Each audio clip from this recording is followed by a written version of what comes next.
Yet another map that is getting an upgrade, an update 29, is Meager Valley. It's the third, and actually, probably, I think historically it's been the fan favorite of the three original maps that we launched with State of Decay 2 at the very beginning.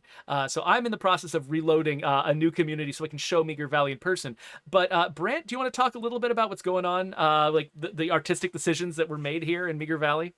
Yeah, Meager's definitely sort of that middle ground between the mountains and sort of the desert. So this is going to be really good farmland, but it's also going to have. Sorry, if you guys are hearing my notifications, I can't turn them off. No, I can't hear them at all. I'm sure you're fine. Okay. Yeah, so this is sort of that.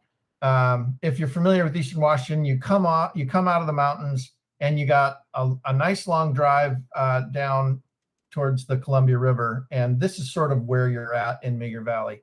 It's some of the world's best agricultural land, just because of how the dirt was formed and things like that.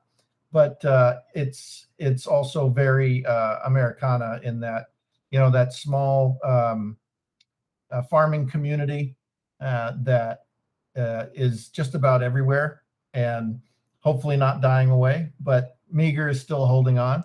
But yeah, this is definitely meant to be sort of in between, and the lighting setup is going to sort of reflect that idea as well. Yeah, what my favorite thing about that before and after with the bridge, I'm waiting for it to come up again, is that we nuked a mountain. There's an entire mountain in the background that's gone. I think it might be next. Yes, check out that mountain. Boom!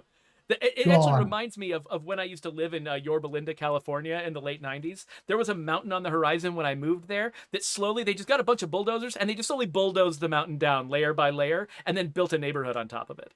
And so it just kind of sends me back to my youth.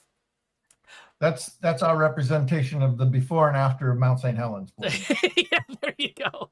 But there is actually still a mountain on the horizon. It's just much further away.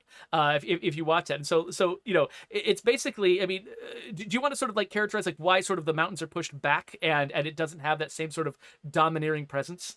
Well, a couple of reasons. We've got a domineering mountain in our game already, and that's Mount Tanner. And I mean, Mount Tanner looks like Mount Tanner looks like it's taller than K2, right? But in an effort to sort of make the maps feel larger and make them feel less contained, they stretched out those sight lines, taking that mountain and pushing it farther out. Really helped to expand that. Yeah, it kind of sells the distances and just sort of that you're in sort of a valley that's like, a very broad valley that's between all these mountains.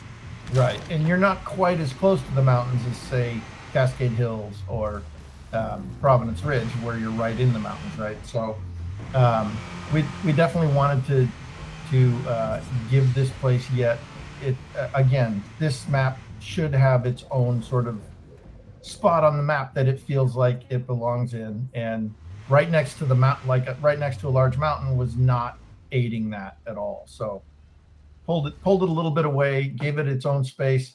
In my head, you pass, you come over the mountains, you pass through Meager Valley on your way to Drucker, basically.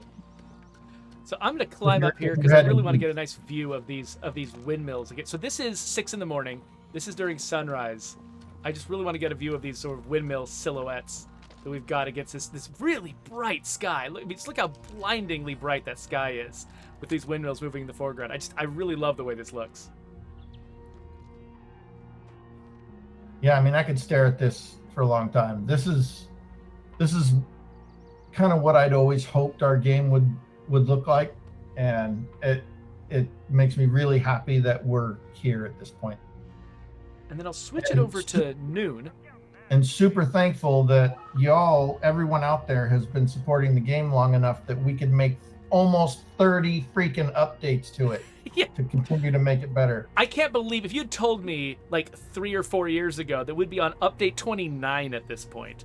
Yes. I would think you were insane.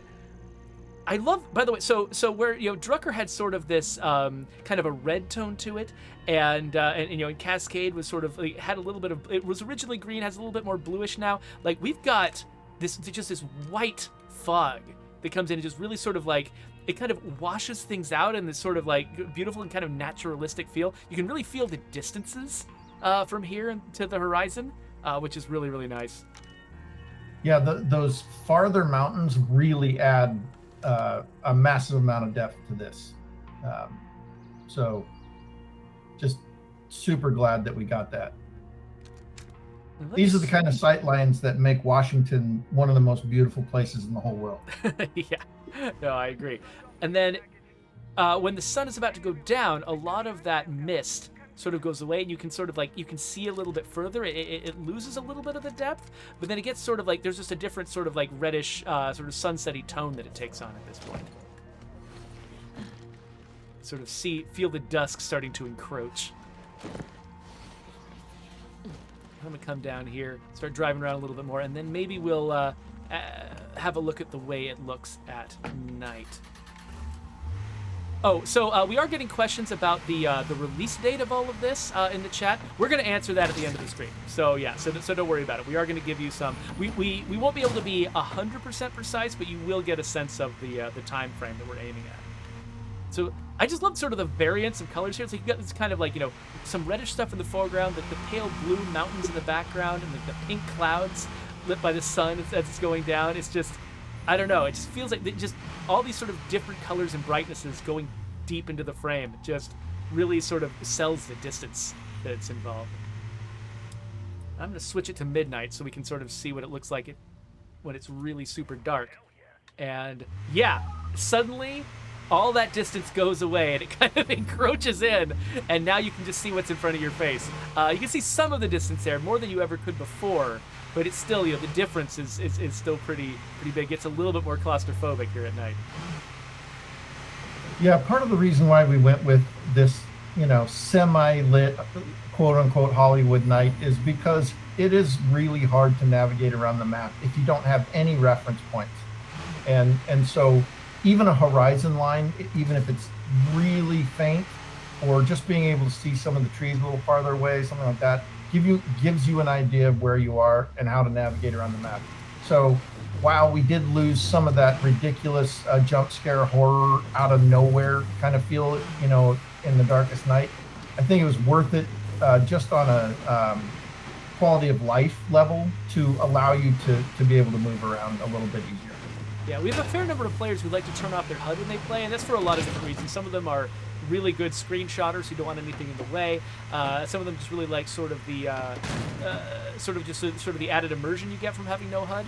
But I think part of it too is that it's very easy to sort of get addicted to your minimap, and this is the way I play. I tend to play games just staring straight at the minimap almost the entire time. It's like I'm playing an old school 2D game instead of an immersive 3D game. And I think a lot of people who remove their HUD, what they want to do is be able to be immersed in the world and be able to keep their eyes on the horizon, not on a map in their lap, basically. And so this go ahead. Or they're crazy like Adam Survives. Or they're crazy like Adam Survives, exactly. But yeah, so I think that this kind of night lighting does a good job of making that more possible, making that a more feasible thing. Even if you do keep the HUD up, you're capable of sort of seeing more and getting more immersed in the world, and you're not quite as reliant on just navigating by elements in your HUD.